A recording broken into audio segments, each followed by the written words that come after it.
Good morning সবাই। তো কেমন আছো তোমরা? তো আজকে একটা নতুন জায়গায় এসেছি। তো সেখান থেকেই তোমাদের সাথে কথা বলছি। তো তোমাদেরকে জানিয়ে দিই, আমি আছি হচ্ছে এখন সৌরেনি বলে একটা প্লেস। এটা অ্যাকচুয়ালি দার্জিলিং ডিস্ট্রিক্টের মধ্যেই। তো আমার ডেস্টিনেশনটা কোথায় তোমাদেরকে আমি পরে বলবো, পরে জানাবো। তো আপাতত এই জায়গাটার একটা ভিউ जाने ये कैसी এখন रातें आई, उसके सपने मेरे आंखों को भा गई। बातें कुछ ऐसी वो कह के गई, मेरे धड़कनों में यूं समा गई। ख्वाब जो मेरे अब इनको बना दे बाहों में तेरे दे जगह। अब मुझे बोलना है सारी वो जो बातें दिल में है। তোমাকে চাইছি আরো বেশি, কি করে বলবো ভালোবাসি। कि अब खोलना है सारी वो जो राज दिल में है। তোমার ঠোঁটে মুচকি হাসি আমি বড্ড ভালোবাসি। जो भी है ये सिलसिले ऐसे ही चलते रहे,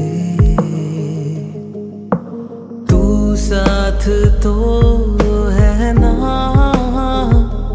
मेरे शक ये तेरे हवाले बेपनाह, तुझसे ही तो है मेरे दिल की दास्ता, तुझसे ही सारे वास्ता। সেটা হচ্ছে দার্জিলিং গ্যাংটক। এর বাইরে কিন্তু নর্মালি আমরা পাহাড় বলতে অন্য কিছু খুব একটা দেখি না। বাট এখন ইদানিং আমরা সবাই একটু অন্য কিছু দেখার বা অন্য কিছু জায়গা এক্সপ্লোর করার জন্য কিন্তু খুব এদিক ওদিক ঘুরে বেড়াই। তো আমিও সেরকমই একজন। তো আজকে আমার ডেস্টিনেশন হচ্ছে মিরিক। তো মিরিক যাওয়ার পথে এই জায়গাটাতে একটা খুব সুন্দর একটা ভিউ পয়েন্ট পেলাম। তো ওখানটাতেই দাঁড়িয়ে গেছে এবং ওখানটাতে দাঁড়িয়েই একটু তোমাদেরকে এই জায়গাটা দেখানোর জন্য আমি চলে এসেছি। তো এখানটা শুধু দেখো চতুর্দিকে ভিউটা, আর তোমরা বলো যে কীরকম লাগছে এই ভিউটা। এত সুন্দর একটা নিরিবিলি জায়গা, যেখানে কিন্তু জনমানবহীন বলা যেতে পারে কাইন্ড অফ। কোনো জায়গায় কোনো লোক নেই, কিছু নেই। 2-4জনকে দেখতে পাচ্ছি যারা এই চা বাগান যেগুলো আছে চা বাগানে কাজ করছে। আদারওয়াইজ রাস্তাঘাটেও যদি দেখা যায়, রাস্তাঘাটেও কিন্তু কেউ নেই, পুরো ফাঁকা। তো এরকম জায়গায় যদি আমরা একটা আসি তো কীরকম লাগে ভাবো। তো একটু ভিডিওটা দেখো, আই থিঙ্ক তোমাদেরও ভালো লাগবে, কারণ আমি যেভাবে দেখছি আমারও তো খুব সুন্দরই লাগছে। তোমরাও একটু দেখো এবং জানিয়ে তোমাদের উপরে।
এসেছি নেপালে।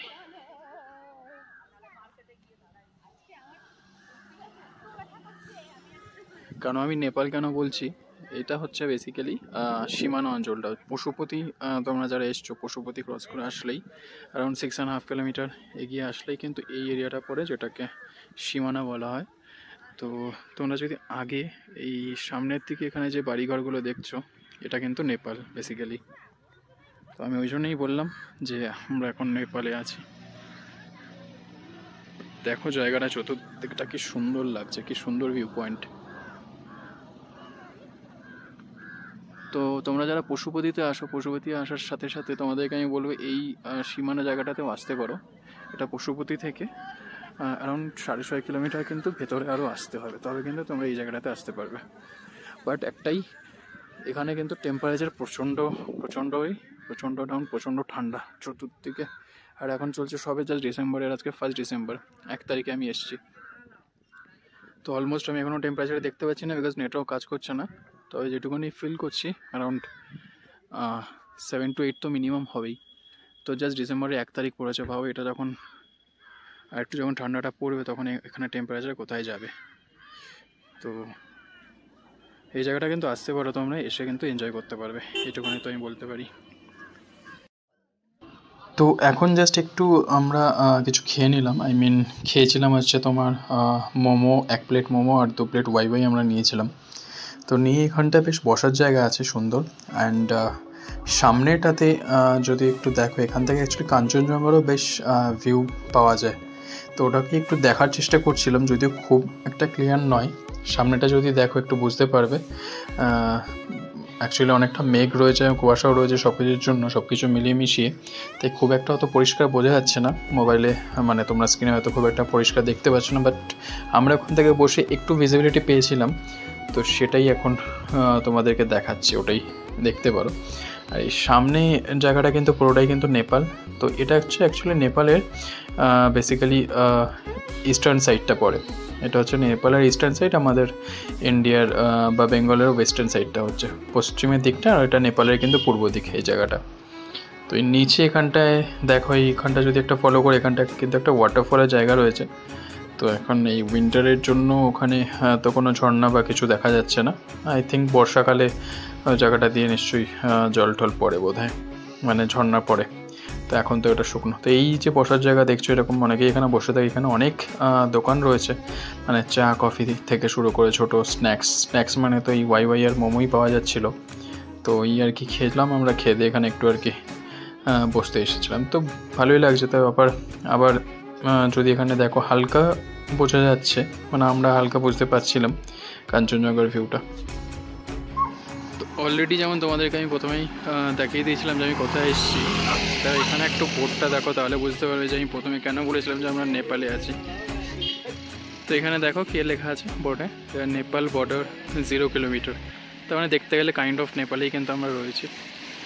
তো এইখানে সীমানাতে আসলে এরকম একটা ছোটো মার্কেটও আছে, যেখানে অনেক খাওয়ার দোকান থেকে শুরু করে জামা কাপড়, মানে সোয়েটার জ্যাকেট ফ্যাকেটগুলোও তোমরা পেয়ে যাবে। খুব দাম বেশি, জিজ্ঞেস করেছিলাম দোকানগুলোতে।